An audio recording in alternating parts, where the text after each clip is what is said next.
Saudações a todos e a todas. Sou o professor Francisco Nascimento, do curso de graduação em História da Universidade Federal do Piauí. Neste vídeo, nós vamos analisar algumas concepções de história, assim também como procurar entender qual é o ofício do historiador, ou seja, qual é o trabalho que o pesquisador da história desenvolve na sociedade. Inicialmente, nós utilizamos como principal obra, uma obra de referência, uma obra clássica, o texto escrito pelo historiador francês Marc Bloch, intitulado Apologia da História ou Ofício do Historiador. Marc Bloch apresenta como definição da história a história como sendo ciência dos homens no tempo. Portanto, segundo Bloch, a história é uma ciência humana que investiga a experiência humana na sua relação direta com a cultura e com a sociedade em temporalidades diferentes. Essa definição da historiografia francesa, da historiografia clássica, dialoga também com as primeiras definições feitas pelos gregos antigos. Nós vamos encontrar na Grécia Antiga duas concepções históricas distintas, mas que se encontram em determinado período.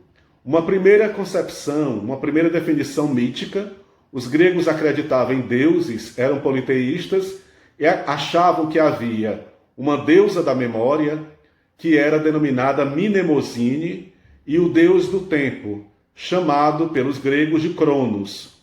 Do casamento da memória com o tempo nascem as musas. Entre as musas está a musa da história, que é Clio. Clio, portanto, a história, portanto, nasce da relação entre a memória com o tempo. Essa concepção histórica passa para os gregos com um sentido muito claro da apropriação da história pelo trabalho de escrita, pelo trabalho de registro da memória. A memória, portanto, é compreendida como vida, toda experiência vivida, e a história como processo de captura, como processo de registro, como processo de escrita dessa totalidade da vida, que para os gregos, segundo eles, seria uma possibilidade de registro, evitando assim o apagamento da história, o apagamento da vida. Então, o compromisso da história era um compromisso também de manter a própria história grega viva e presente na experiência daquela sociedade. Uma segunda compreensão, elaborada também pelos gregos, é uma compreensão linguística. A história, ela nasce associado a um radical denominado historien, que significa procurar saber, pesquisar, investigar. Então, para os gregos também, a história é investigação. Essa concepção, ela surge no período mais clássico da história grega.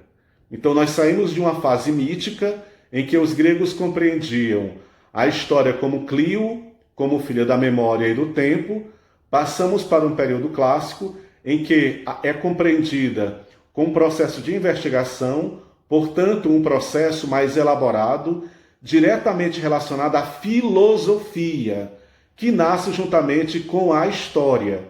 A filosofia, ela oportuniza para a história o processo de teorização, de produzir as teorias da história. E essa teorização, ela contribui de uma forma profunda com o processo de investigação, com o processo de consubstanciação dos elementos da ciência que passam a dar vazão, que passam a dar sentido à própria história. Então, nós avançamos muito nessa dimensão e nós adentramos em momentos importantes do pensamento iluminista, revisitando os termos clássicos, compreendendo a história como essa elaboração da experiência humana mais profunda por meio da investigação. Nos aproximamos dos elementos do capitalismo, é feita uma crítica ao capitalismo de uma forma muito exacerbada. Essa crítica elaborada, ela passa para o pensamento histórico também como uma concepção, que é a concepção da história crítica. que é a concepção da história que problematiza, que elabora métodos, inclusive um método denominado materialismo histórico dialético. Essa metodologia, voltada para o pensamento do materialismo histórico dialético, contribuiria exatamente para explicar e para apresentar as preocupações do avanço do capitalismo e das desigualdades sociais.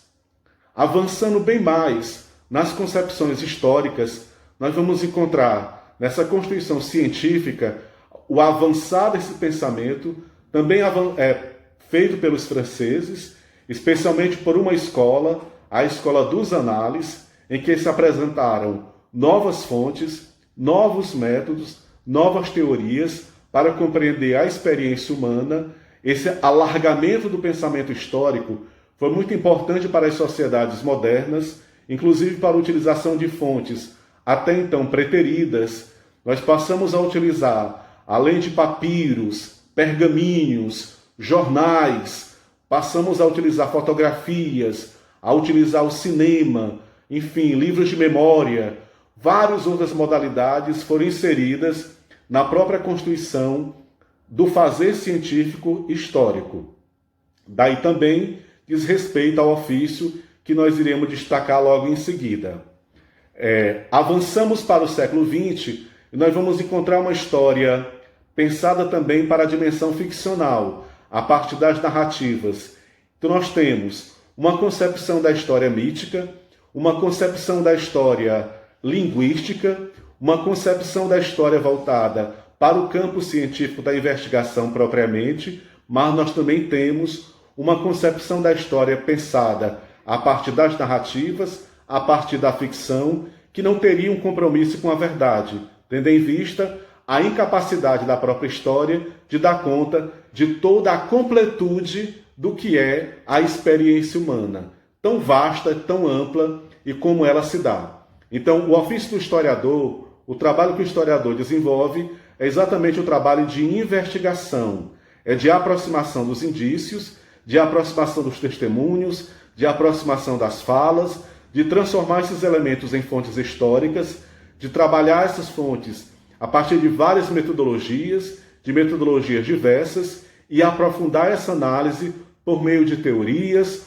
por meio de análises que sejam exequíveis, que sejam eficazes, que possa compreender o processo histórico e possa atribuir um protagonismo para os sujeitos diante do contexto social. Então, é importante que o historiador tenha uma consciência que o seu trabalho é, acima de tudo, para contribuir com que os sujeitos se tornem sujeitos ativos e atuantes na sociedade.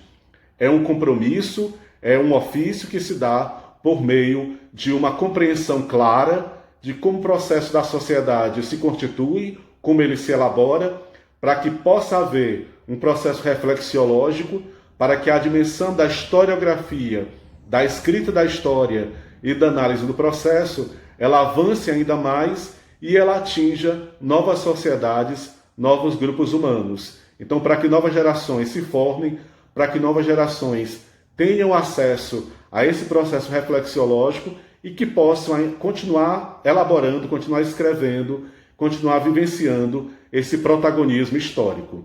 Então, o ofício do historiador, o compromisso que ele desenvolve é consigo próprio, é consigo mesmo inicialmente, a partir da sua tomada de consciência, mas é também com o outro, é promovendo a alteridade, é promovendo o compromisso com a sociedade e suscitando ainda mais o processo de transformação social, fazendo assim com que nós vivenciamos de fato a dimensão da cidadania e possamos ter uma sociedade verdadeiramente democrática e que contribua com o protagonismo de todos os seus cidadãos.